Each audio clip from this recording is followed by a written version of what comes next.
Welcome back, everybody, to another episode of Springing into Football, our 8th episode of our 3rd season. Tonight on the show, we have the Shirtless Stallions account joining us in Bryant, also known as Brian, I should say. Brian, we're glad you can join us tonight. Our other two members, Raf and AJ, weren't able to make it. Diego, thank you for joining us as always as well.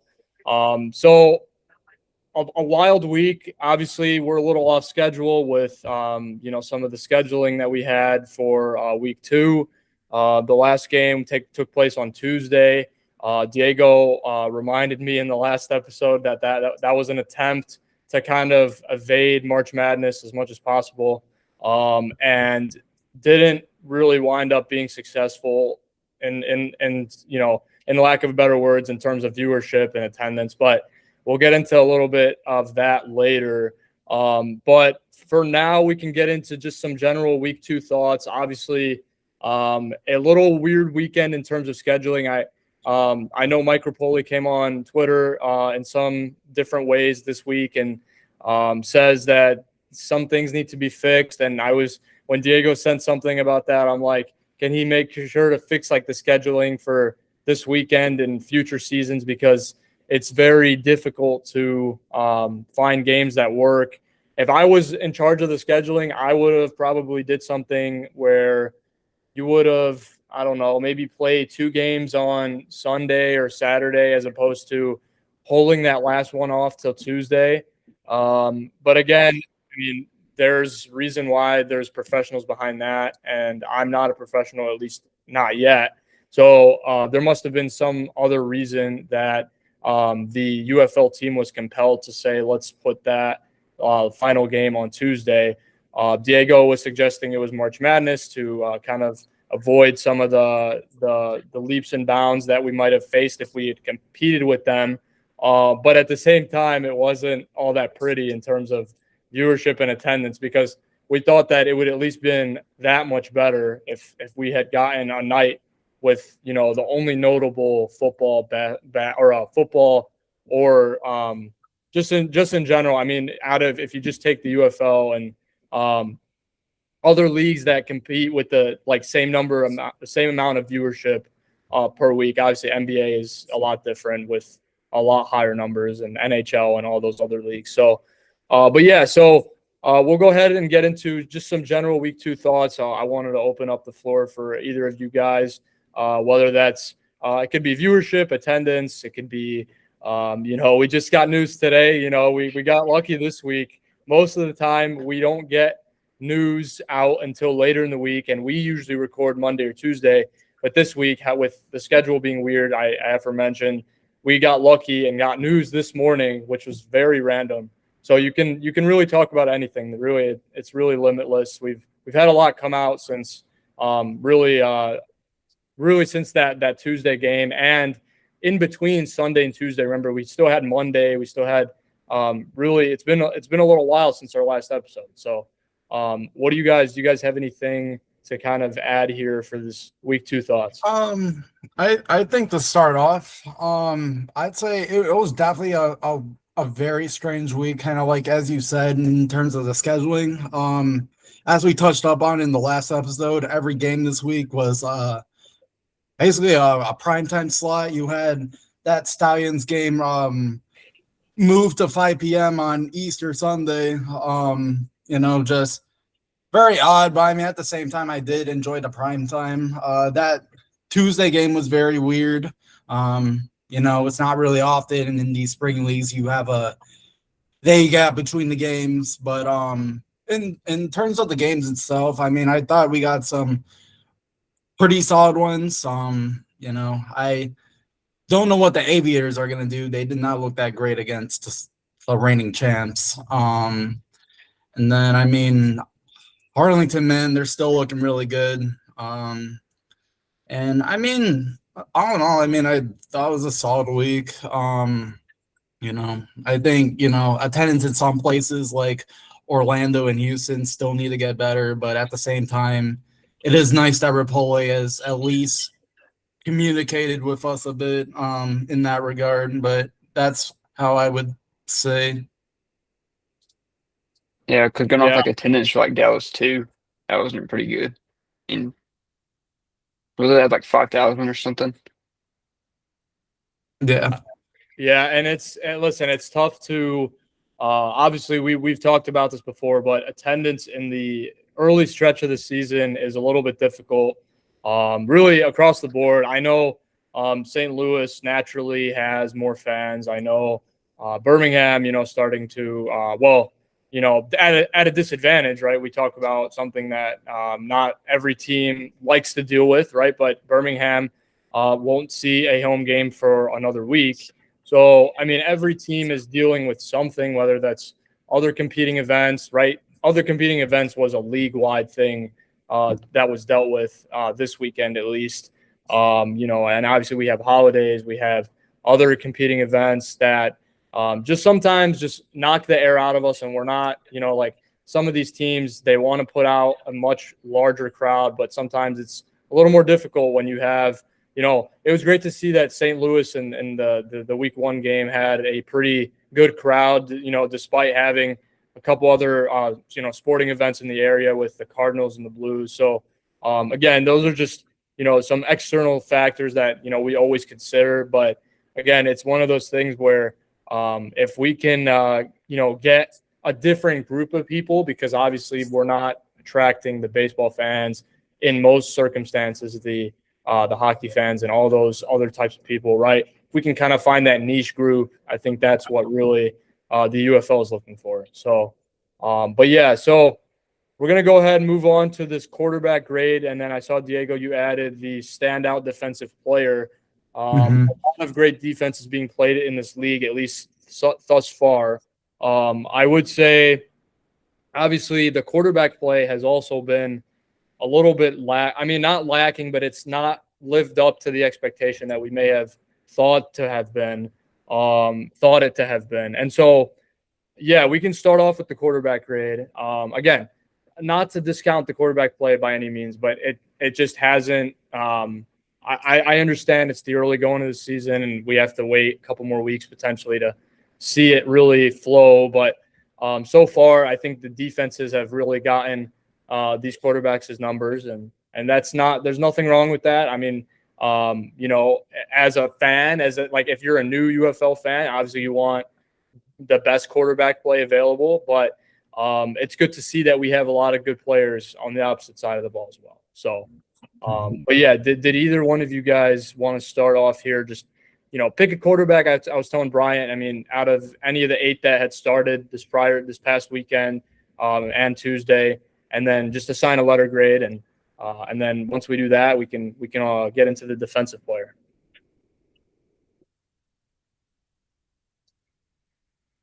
To start off, I would start with sorry, I'm still looking a bit, analyzing. I'm gonna start off with Arlington's quarterback, Austin Reed. This was another very good outing for him. I know a lot of people, including myself, was wondering how he was going to look going into the second week and against the St. Louis team, who is still struggling very much. Brandon Silvers definitely did not look great. But no, Austin Reed, man, I mean, he's definitely making a very good case to be in an NFL camp this summer. If I had to give him a grade, I'd probably give him like a B plus. I'm only giving him that because he did have an interception in that second half.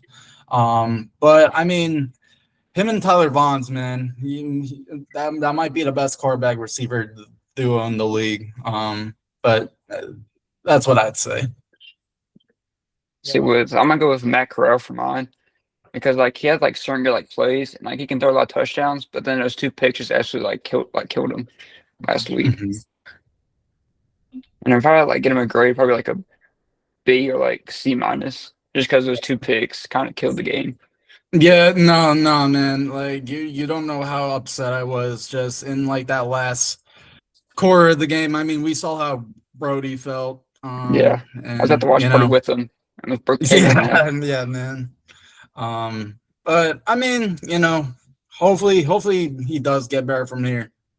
Yeah, I mean, listen, it's it was interesting that what Brian said. He's kind of indecisive about the grades because you could, in theory, give him a B and it would still probably be passable because he didn't, I wouldn't say play all that bad. It really just came down to some of those plays that really turned the tide of the game. And I mean, you guys, like, despite those 2 picks, right? I believe there's 2. I mean, you guys, only lost by a game-winning field goal. So, I mean, at the end of the day, it was kind of similar to maybe the Louisville week 1 loss against you guys as well, just kind of in the opposite fashion. But, some of the quarterback play not translating 100% of the time as maybe just more so 95% of the time. And it's really those critical plays that what could cost you the game, between a win and a loss. So, I thought Matt Corral had some flashes, but at the same time,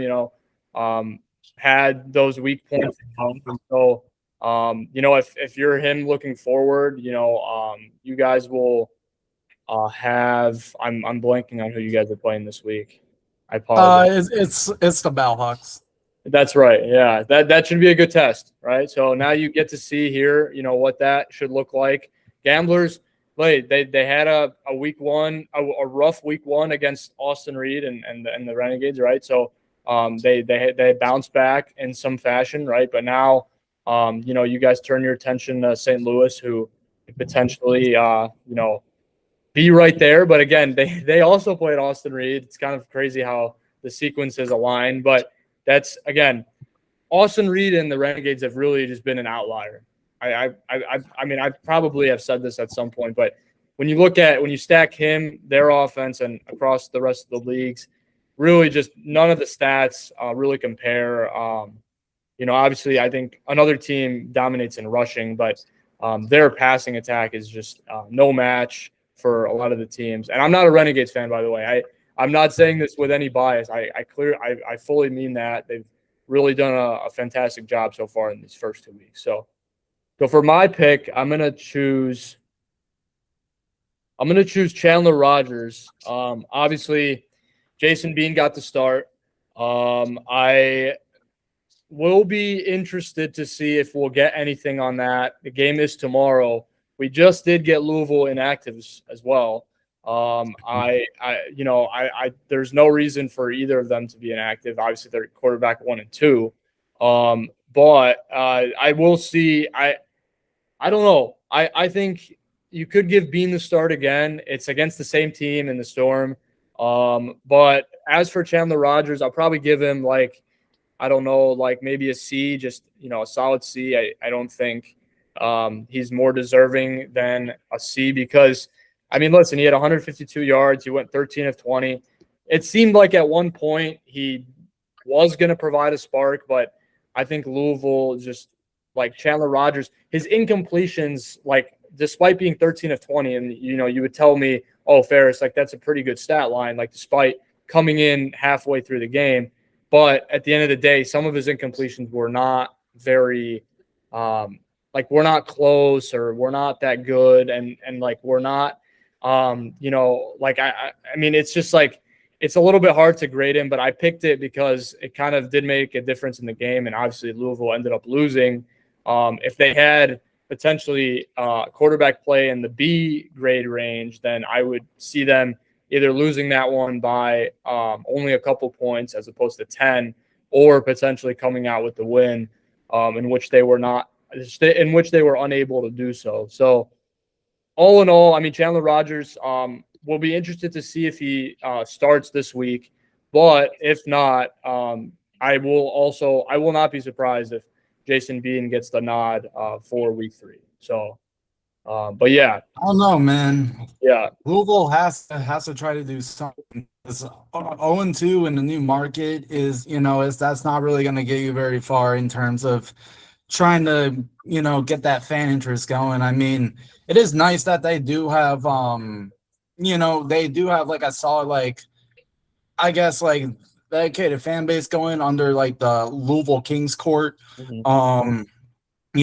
They've definitely been active like, I don't know what they're gonna do because the week after next they have to play Houston, and depending on Houston on how they do this week, that could really dictate in how Louisville will do. I don't know. I'm not gonna lie. I feel like Chandler Rogers should get the start. Because I don't know how much else Jason Bean could do. I mean, it's already bad enough they had to play the Storm again. But they just have to figure out something. Yeah, because Yeah, the Kings could be like really good, but they seem like better like quarterback play. So it yeah, might seem make that change to see. Yeah. Because their defense is really good. Their offense is not that good.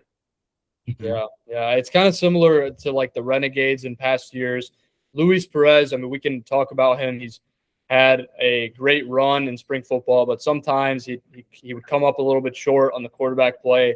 I don't know if you guys can agree with that as well, that some shades of what we've seen from the Kings so far, potentially from what we've seen in the Renegades. Renegades could have also been a combination of coaching as well, not just put on the quarterback, but just something I've noticed. It's nothing major, nothing put into writing or anything like that. But yeah, no, I think like you said, Diego. I mean, those two markets that have struggled so far, Columbus and Louisville. It seems like they have a pretty promising fan base. So if they can turn the sooner they turn it around, it's only going to help, right? I'm sure. And we'll get into news about the new market here in a couple of years later on. But like you can imagine, this is starting to get on Mike's head. Like what's going to happen here? Are these teams going to continue this slump, or are they going to figure it out? Because Mike, this is, as we know, this is a very cutthroat business. If Mike Rapoli decides to relocate one of these aforementioned teams in either Louisville or Columbus, I don't think he will, at least so far. But if they continue at this pace, there's a slight possibility that Mike Rapoli could at least consider a relocation or some sort of, just relocating to a different market. Obviously, the players.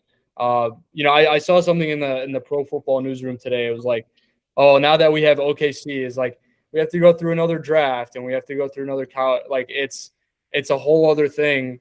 And so if Columbus and Louisville enter themselves into that equation, we might have to restart a lot of the process, which I don't want to do. So far, we've seen some pretty good stuff in the first 2 weeks. So, but yeah, we'll go ahead. Did you guys want to get into a defensive player here for this week? Maybe we can make it real quick. You didn't have, you could just analyze. You don't have to give a grade or anything like that. Maybe, it could be anybody, front seven, secondary, whatever you guys have. All right.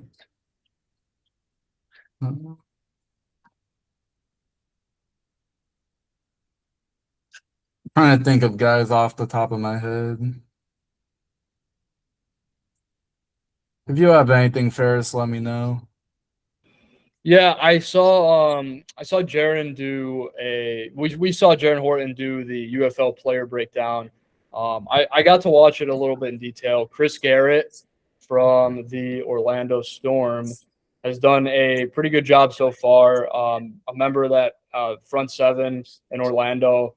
I think he's been giving them, pretty good spark so far. Obviously, Coach Beck, that's what he's known for. And wants to do the things that will, kind of give trouble to the other team in terms of quarterbacks and all of the above. So I think he's, done really well and so far. Yeah, and then I have someone. I want to talk about Gabe Taylor, Sean Taylor's younger brother. He had interception actually against the Columbus Aviators, which that's really huge for him because I mean there was a lot of buzz around him when he first got signed by the Defenders in the offseason. And I think it's just really cool that now we have this connection linked to the UFL and in spring football in general. Similar to how in 2023, Doug Peterson's son, Josh Peterson, was playing for the Houston Gamblers.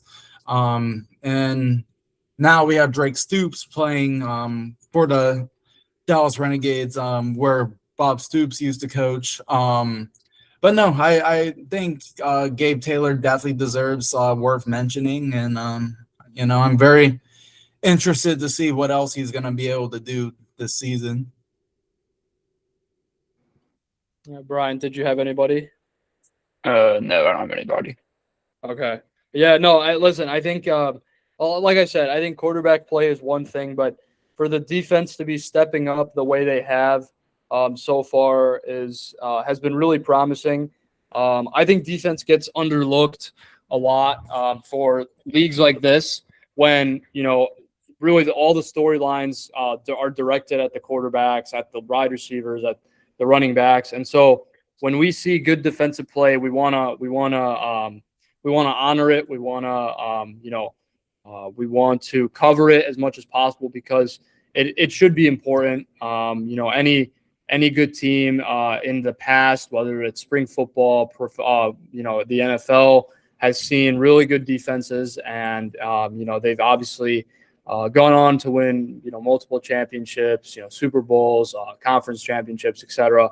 Right, so it's definitely something like you said. I mean, it's not. It's one of those things, like it's kind of a week-to-week thing in the UFL, and we have less weeks than a traditional NFL season, with 17 regular season games and then 3 or 4 postseason games. But no, I think it's definitely something like I'd love to continue that and kind of make it as part of our notes, for the remainder of the season. But no, I think honoring defense is always something that should be done more, really, across the entire UFL community. So, but yeah, we can go ahead and move on to our next topic here. So, Diego, you may have dreaded when you wrote this, or had feelings of dread when you wrote this, but Houston defeating Birmingham for the first time in 3 spring football seasons.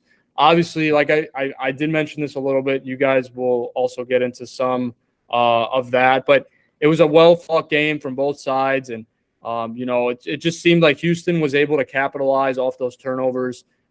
They did, I will say they did have a tough time on the offensive side of the ball. So that could potentially, that might have had you guys even more frustrated, that like they didn't really have any answers in the red zone, and yet they still found a way to win.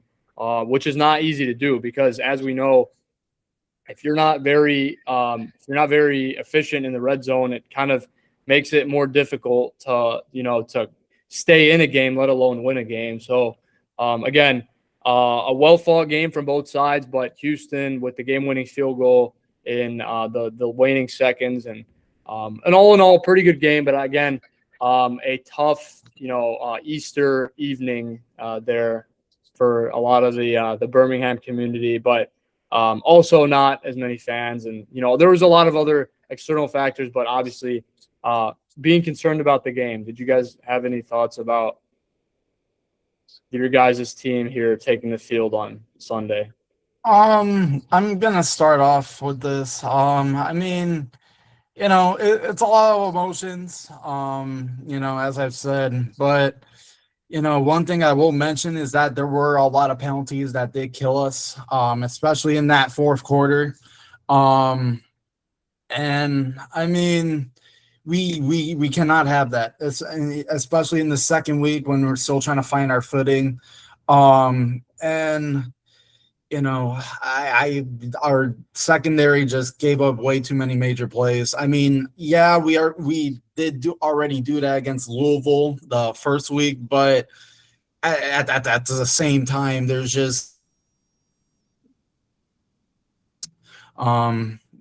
there's just a lot that we could improve on. I mean, as Bryant said a bit ago about Matt Corral, he could just play a whole lot better.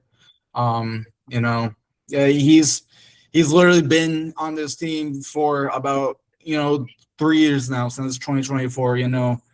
Is he really the quarterback that we're gonna have all season?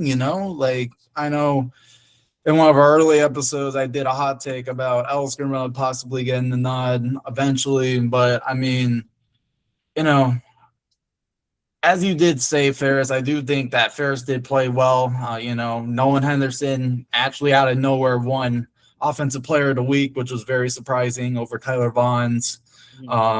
And, just all in all, I mean, yeah, it was a good game, but on Birmingham's side, we just came up short. Yeah. See, with Matt Corral, he's supposed to meet like arm punts. That's the one like really like this bad. I think he's third up and no one was like in the area except for the defender. Yeah, that's true. Yeah, I mean, listen, I know it's a tough loss. I mean, especially, being the first one of the season early on against a team that, listen, we all had losing, by the way, in the Gamblers. We all had Birmingham on our picks for last week. And so it would have been interesting if someone picked Houston. Shout out Roth. He would have any other week one, the way those games went, the Gamblers were just a little bit more closer with the Renegades. I'm sure he probably would have picked the Gamblers, just with his history in our picks that we've done in past years. So it was an interesting game, like you guys said, but made the better team win. Again, this does make for interesting discussion. When we see power rankings come out every week, right? I personally, I'm sure you guys will agree with this, do not put the Gamblers over the Stallions. Okay. No. Okay. I was just getting a confirmation because the lead, like some people think that just because the team, team A beat team B, that we should put them over that particular team. And I don't think that's really how it works.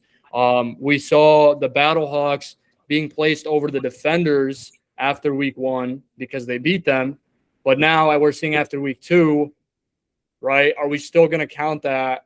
I think the Defenders are better. That's just another example. But yeah, and another thing too is that it's just way too early in the season to really know if one team is actually good when really they're not. Which like you said, I think people kind of overhyped Houston a bit. I think we just came up. I'm sure Sumlin knows our system well. But I mean, I totally get it. I'm really interested to see how that Gamblers Defenders game is gonna go and see if Houston really is worth the hype. Yeah, yeah, that should be a good game. Again, I'll have to check our picks, but I believe that one is a sweep as well. I could be mistaken. It is a sweep. Okay, it is a sweep. Yeah. Okay. Actually, I think Brian actually picked the Gamblers for that one, didn't you? Oh, did you? Yeah, I don't think DC's like really that good because like Tommy like he throws like too many picks. Okay. Because like you can just tell like whenever he's about to throw that it should be a pick. Yeah. Okay. Because like Matt gets too like indecisive and just like panics. Mm-hmm. Yeah, I don't think. I mean, listen, outside. I mean, against the Aviators, it was a different story, but I think their defense won that game despite how many points they put up. Right. That's a whole other story. But yeah, like you said, Gamblers could potentially look good against the Defenders' offense. We'll have to see though. I'm interested to see how that one will play out as well. It's interesting, Bryant, you picked the Gamblers, but again, we'll see. We'll see if you can oust us, the 4 of us this week. It'll be interesting. I'll be looking. We always check back and forth as soon as the first game ends. We're like, oh, who's in the lead? And because now we're past week 1 and we can see like, okay, we have our past week's record.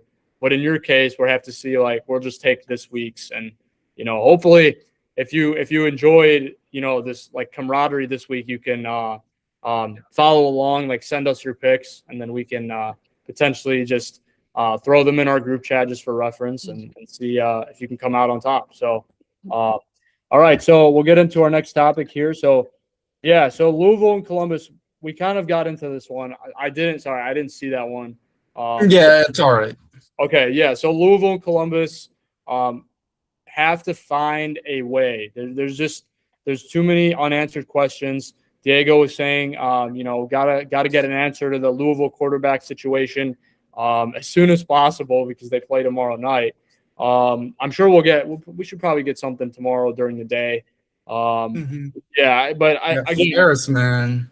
What do you think about your Aviators? They're not looking that good. A lot of people have criticized Ted Ginn. Let's hear your feedback.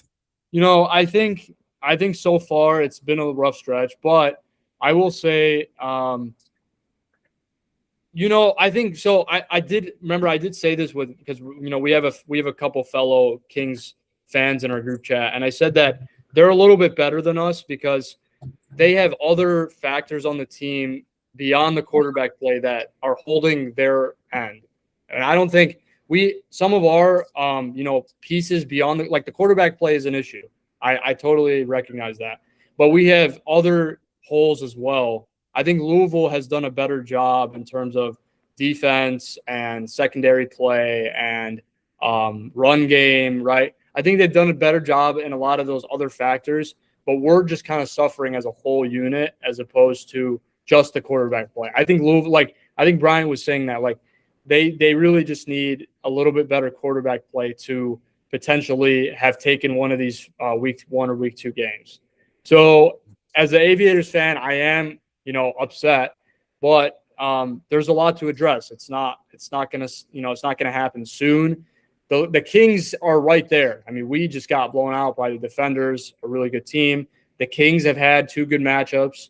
They played you guys. They played the Storm last week. They'll play the Storm tomorrow. So, I mean, there's a lot of interesting storylines, but I think we have a long ways to go. I'm just hoping that the fans stay with us and that, people always want the ball knowers to be honest, right? I'm just being honest, right? I think you guys could also agree with this. There's a lot of I'm gonna say is I'm really sorry for what I'm gonna say but it as a former Showboats fan, nothing can be worse than 42-2. You're right. No, it just came out the mind. I just had to admit it, but you guys had to play the Renegades this week, and you just got to pray that there's some sort of sign of hope for that team. Hey, as long as it's not 42-2, I'll be fine with it, right? That score line will forever live in the spring football mind of all of our fans, right? So as long as it can be a relatively close game, which I don't think any of us are expecting, and that includes myself. It should be. I'm hoping just for a close game, right? Just try to disrupt a team that is looking very good right now, right? So, but yeah. So okay, I also got into this a little bit earlier, but I mean, I was kind of bound to. It's something that's been occurring every week so far. So Mike Rapoli been very adamant about getting some feedback from the fans. We saw him acknowledge the UFL shop once more here recently in the last couple of days. He said it was a mess. He said that he, really did not anticipate this demand for the shop, and in the ways that the fans have been, coming with, the want and the need for these jerseys and these uniforms and all the apparel. I think this is a good and bad thing. Obviously, it's good that Mike's, seeing another potential issue and wanting to address it as soon as possible. And it's also good that, we're really seeing that merchandise, fly off the shelves. But I think, I really just, what makes it so interesting is that we'll get into the OKC subject here in a couple minutes, which if you're watching this, if you've followed the UFL, we won't need an introduction for that. I don't think I spoiled anybody's, future, what our future topics are here in a bit. But there's just there's some questions that are unanswered on the UFL side of things that kind of make you wonder, how are we already thinking 2 years ahead when the shop still needs fine tuning and there's like a game, and I saw something in the Pro Football Newsroom that there's a game in Week 8 that the Renegades will not be able to play at home. Like, where are we going to play that? I saw something that was like, obviously this is very self-explanatory, but the fans not showing up to some of these markets, including Houston and Dallas, right? Like, are we going to figure those things out before we, very soon get a new team in 2 years, right? So again, it's good that Mike is seeing these issues and he's, wanting to fix them as soon as possible, work with his team. But I think the OKC decision was a little jumping the gun because there's a lot of other unanswered questions that we need.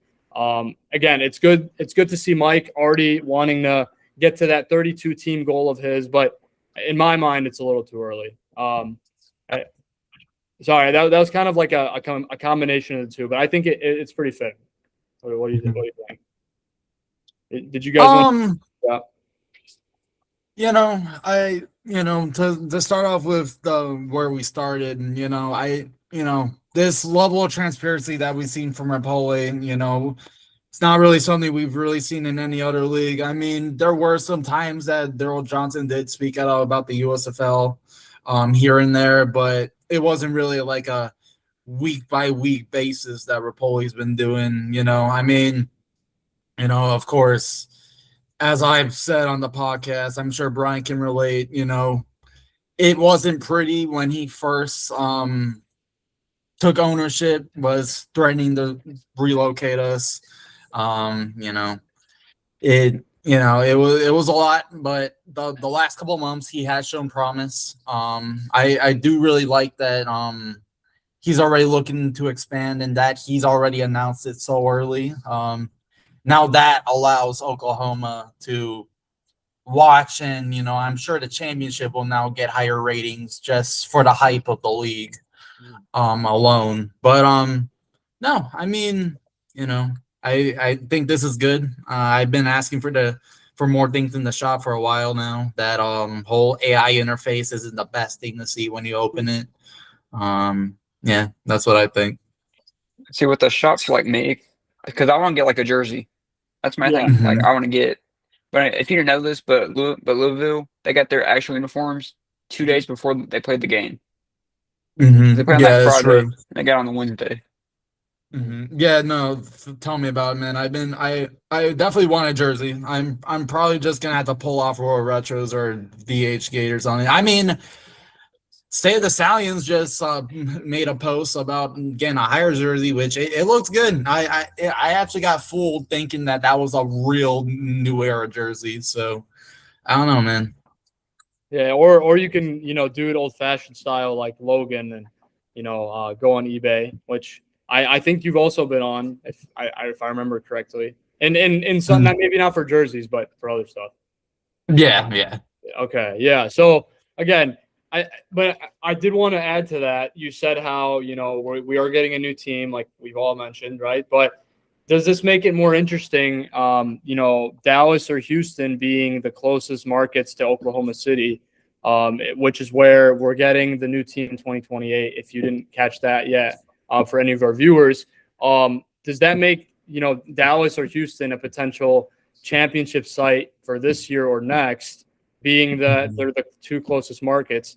In my mind, it does, but the fans and the attendance needs to turn around because so far those are our lowest performing attendance numbers. And so if you're a Houston or Dallas fan, you want local expansion. You want local, you want more people to join the community. You want different, types of people, different fans, right? So really supporting your team in this scenario is the best case because Oklahoma City is getting a team 2 years, which was 2 years from now, announced today, right? And you have to say to yourself, okay, how do I support this team that could potentially have an impact on that Oklahoma team, right? Because we're the closest teams right now, right? And we're not showing out the best to the games. So we have to do a better job of that as best as possible because obviously we don't know what Oklahoma City is going to look like. We don't know, we did see in the in kind of like their introductory like post how I think it looked to be like a soccer stadium. I don't know if it was or anything. Yeah, it's like a soccer stadium, but I think they said that it's supposed to be multi-purpose, so it can be played for football too. Okay. Yeah. Well, I mean, it should be interesting, but I think either one of those places could potentially get, looks for a championship in this season or next. It's interesting that we had it announced mid-season, right? Or, not even halfway through the season, because now I'm sure Mike's thinking about that. Like, okay, could Dallas or Houston be a potential spot for the championship? And if so, how can we get more fans out to the games that very heavily matter right now? So, but yeah, once again, I've kind of gotten ahead of myself with the attendance struggles in the state of Texas between the Gamblers and the Renegades. You guys have anything to say? Just, it's pretty early, but all things considered, these teams have struggled compared to our other markets. The newer markets have also have done well, despite them not putting the best product out there. The Renegades are the best team in the league, at least through 2 weeks. And so far they've, brought out less fans than the Louisvilles, the Columbuses, the Orlandos, right? So did you guys have any thoughts on this? Maybe how they can improve it? Because as we know, there are other factors to just the perfect football team, right? So, I just wanted to kind of hear you guys' thoughts if you had any. If not, we can move right along. There's a lot of things that you could say on this topic. I think just to start off with the Renegades, playing on a Tuesday was never going to be pretty. I mean, I honestly thought it was going to be way worse. I think it's great that they were able to hit at least 5,000. Of course, it's probably going to look less on TV, but I thought it looked fine. But I mean, I think the problem is that they're just not connecting enough, I guess, with the community. And I think the loss when they played in Choctaw was that, I don't know, I think maybe some people probably liked it that it was like near a lot of stuff in regards to the Ranger Stadium. You got Jerry's World right there. I guess it's just more of like a downtown, like people just don't like that extra hour drive. I'm sure a lot of people in Frisco weren't happy about that, but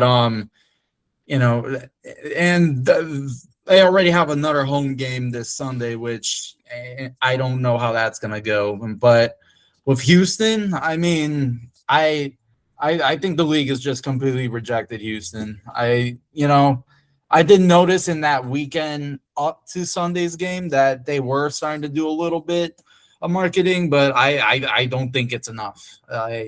You need to try to connect with, try to connect with the Texans or connect with the Astros. Just they got to get creative with Houston because they had so much hype in 2020. There was a decline in 2024, not 2024, 2023. But ever since the merger happened, it just has not looked good. Their next home game actually is on a Thursday night, which, I don't think that was a great decision. But I mean, I think again that the league is just trying to experiment and just see if certain teams will do well on a certain night. But that's just what I think. These Texans teams should be drawing a whole lot better. Yeah. Yeah, I think Houston's like a lost cause at this point. So they've never had like good attendance. From what I've seen, it's always been like pretty bad. Yeah, and I mean, listen, I think when you look at, like we know, I mean, I don't know how many times we're going to mention this, but it's very early on for every team.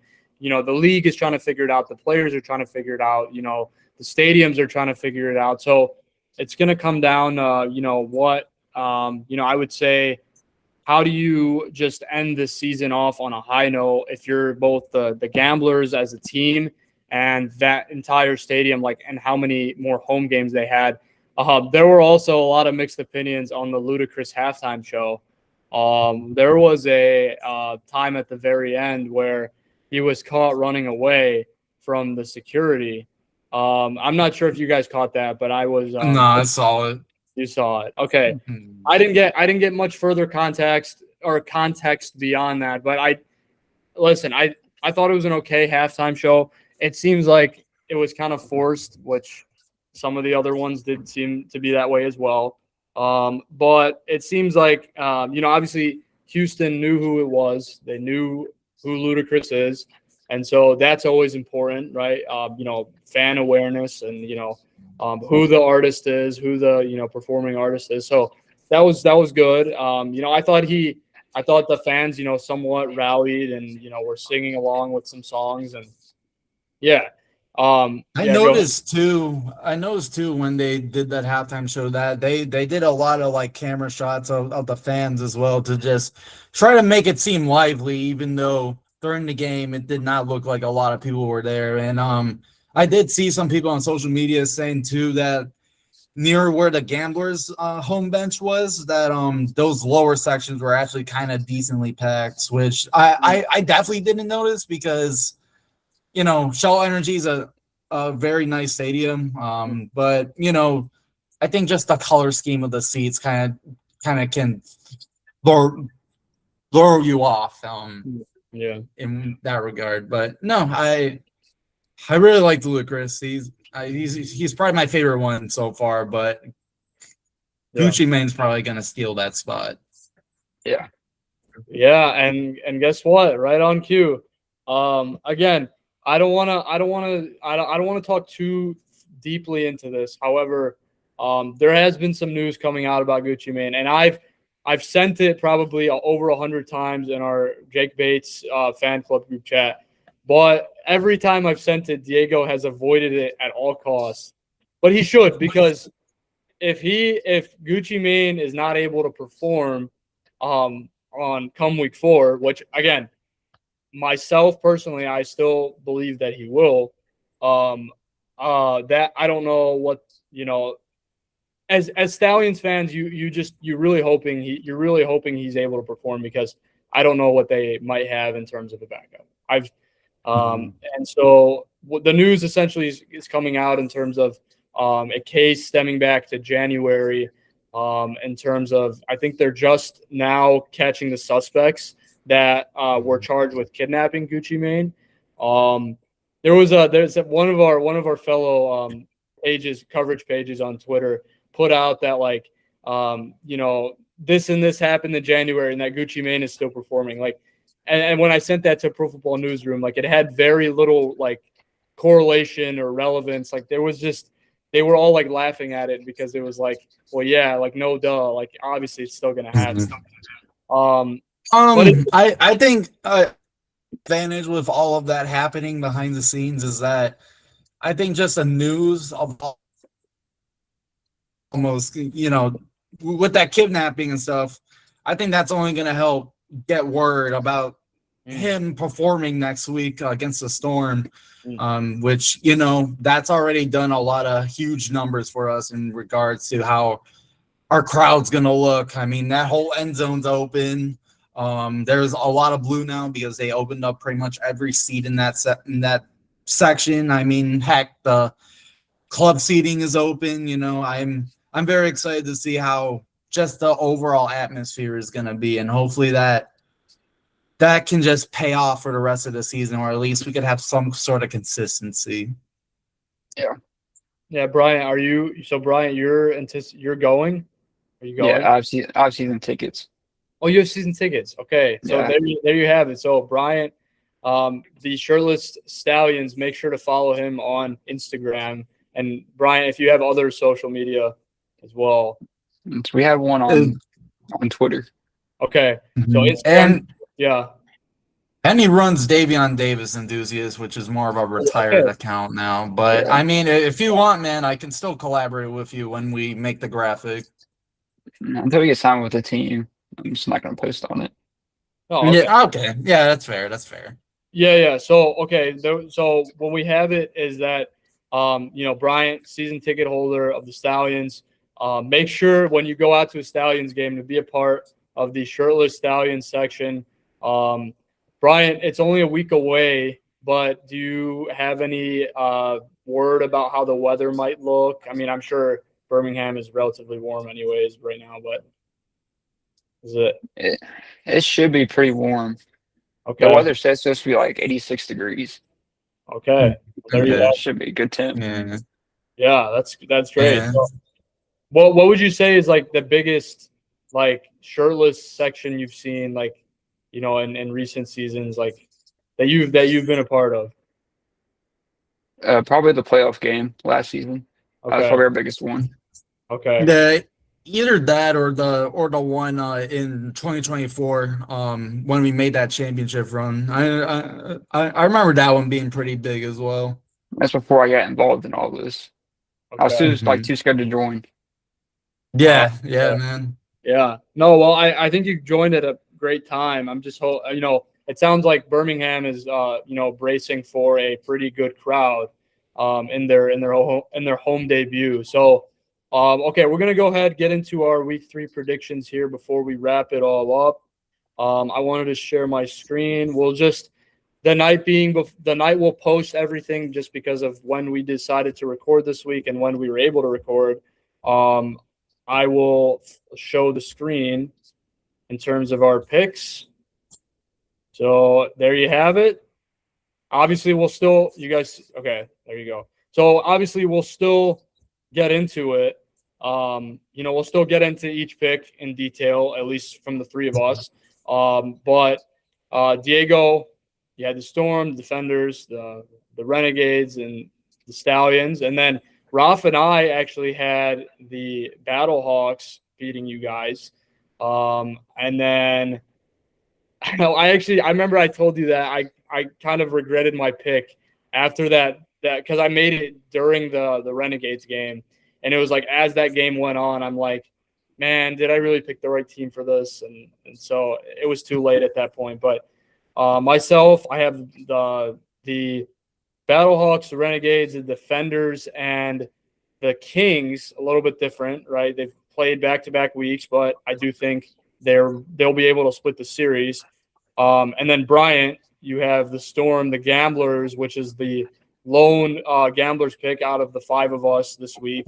The Renegades, which is a complete sweep, and then the Stallions, the team you root for to take that last game against St. Louis. So why don't we start off? If you guys want to get in, you can maybe just because I addressed like the picks, just maybe to save some time. If you want to maybe get into like a game of the week, just because the viewers can see it now and they'll be able to see it when we post it. So maybe if you have like a game or two you're interested to see, maybe if Diego or Brian, if you guys want to talk about your game, maybe in a little bit in detail, we can do that. And so it's really up to you guys. You guys can kind of figure that out. All right. To start off, I'm gonna start with the Orlando Storm versus the Louisville Kings, which is the game for tomorrow. I think that one's gonna be a good one. These guys just played each other last week. We haven't actually had a team play against the same team back to back since 2023, I think, when the XFL was still around. Renegades and Brahmas actually played back to back. I do think the Storm come through with this one just because I feel like that they just have a level of confidence under Anthony Beck that is just gonna just make them very successful. And I do think Jack Plummer will still play well, but I wouldn't be surprised if that Louisville defense does bring some surprises here and there. But for my game of the week, it's going to be the Stallions versus the Battlehawks, which to everyone watching, I will be at that game this Sunday. A friend and I will be coming down, which I'm really excited about. I haven't been since the championship last year. I do think that we do come through with it, but I do think it's going to be a close one, just as the Gamblers one was last week. But I do think that we will be able to look a little bit better. I wouldn't be surprised if we still look a little messy, especially with Matt Corral in that regard. But we have to get it right, because with playing the Storm in week 4, that we have to get something going for us in these first few weeks. Mm-hmm. Yeah. See, with Orlando and the Kings, here's what I'm gonna say: if the Kings fans actually show up and it's packed, I mean the Kings would probably actually win there, because I was at the season opener when the Stallions and played there. And those fans were actually really loud. Mm. Mm-hmm. Yeah. Yeah, Something that because people didn't really expect. you were sitting underneath that standing section, right? I Yeah. think. Okay, I got you. Yeah. Again, that is a big reason why I chose the Kings. But again, I just think it was too close a game that the quarterback play could potentially, like we've mentioned before, that as long as they have decent quarterback play and potentially, consistency to where you don't have to bench one quarterback or the other, I think it should be enough. And so I'm excited for that game. I felt like that Birmingham Louisville game was it had a different feel to it. Like that Lynn family game, just that Lynn family stadium feel just has it'll be nice seeing it on TV now for the second time. But it'll be interesting. We do know Orlando has a pretty passionate fan base too. And that's something I also want to see across the board for all teams is, can some of these fan bases travel? Obviously, Bryant, you seem to have traveled a little bit, and Diego, you're going to be traveling, obviously, because me or you don't live remotely close to a UFL team, or at least you live a little bit closer, at least for now. But the whole point is, can we see the opposing teams travel with their favorite teams for their fan bases? And so that should be something that I've always wanted to happen, and it has in some cases in the past, but just wanted to be more consistent. So so I'm trying to think, the game I'll pick here is Columbus versus Dallas. Obviously I am an Aviators fan, but at some point you have to wake up and smell the coffee. You can't be blinded by anything. You can't say that this is going to happen. It's just it's one of those games where you look at it and it's okay, what chance, what is going to have to happen for Columbus to pull it off? And all these other games, like Orlando versus Louisville, anything can go wrong at any time. Houston versus Dallas, same thing. Birmingham versus St. Louis should be competitive all the way, right? But Columbus versus Dallas, something has to go really wrong for Dallas that is very unexpected this early on in the season, that nobody will probably have on their bingo card if holds true. But that's the game I'll pick to kind of just get into a little bit of detail. You can see the clean sweep, probably deservedly so.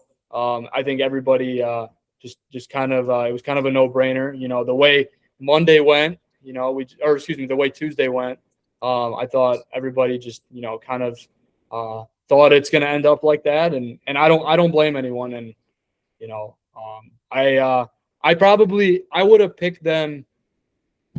I would have picked them before Tuesday as well. I think all 5 of us would have. I don't see why not. So, but Brian, yeah, I want to get your opinion as to why you chose Houston over DC for Saturday's game. It's not that makes with Tuamu. He's too indecisive and does too many picks half the time when I'm watching. Because in my opinion, DC just gets really lucky for some games. Mm-hmm. Yeah, no, that totally makes sense. I mean, Houston's gonna be hungry for this one. I mean, it's definitely, I personally, in my opinion, I think this is a make or break season for Houston, just in regards to just fan interest in general. Yeah, and we'll see that game playing at Audi Field, another home game. I'm excited to see how the fans will be in attendance for that one, with the Lemons potentially making an appearance on TV and the infamous Beer Snake. So, and we'll have a halftime show as well in Wale, who we mentioned on our like kind of our pre-week one episode, a couple weeks back. So interesting stuff. A lot of good storylines for this weekend. I'm really excited. I'll be able. I do have something on Saturday, kind of throughout the day, but I will see what games I'll be able to watch. I know Sunday. If we get here, I can unshare. Here, well, one sec. Let's see here. So I'm gonna go ahead and unshare this, and I will share this. So just to give everyone a good idea of when those games will be taking place and where they'll be taking place. Here, let me just scroll down a little bit. So there you go. So, you'll have the Friday night game and then one game on Saturday. So that's probably some of it that I'll miss. But then you got two games on Sunday, which I happen to think the Sunday window could potentially feel a little bit better. Diego, it's good that you're going down there for those ones and for that one at least. And so it should be a fun weekend. All in all, we'll have two on ABC, the ones on Sunday, and then the Saturday one on ESPN, and then tomorrow's on Fox. So I believe that's also something I wanted to mention. We did talk about this a few weeks ago, but they've come out with the broadcasting lineups very like day of or day before. Like they never did a full-on announcement before the season. It's kind of been a week to week, game to game type thing, which is fine. I don't mind that. Fox, I'm assuming tomorrow it's going to be Kurt Menefee and Joe Klatt, who it was for the opening game in Louisville and Birmingham, and so it should make for a fun game. I'm excited. So for really that game and the entire weekend. So I'm going to go ahead and stop sharing, and we'll go ahead. If you guys have any final thoughts, anything that you may want to see here in our in what's about to be the third week of the new UFL. Obviously, the OKC news is I saw people saying in the Pro Football newsroom, like, why are we getting this at 8 a.m. on a Thersday? There's something's got to be up. I just think that Mike Rapoli he wants to keep getting in front of the eyes and getting new news out there. So it's like it's really it's good for us to see that, because we're focused on our current season, and now we only have something else that we have to wrap our heads around. So, but yeah, there's been a lot to unpack here in these last couple of days. But did you guys have anything else? We just got the Louisville inactives.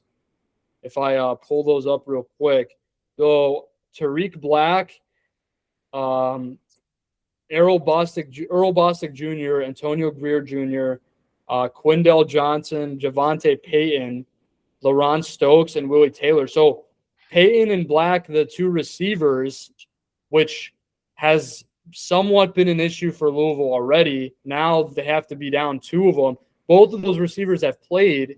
I think Payton was active in the week one game, or did he? I'm pretty sure he was inactive, but then he got called up the second one after Isaiah Winstead went down in week one. That's right. So yeah, a very depleted wide receiving room, and for a team that only needs it. I mean, with what the quarterback play's been, that should be.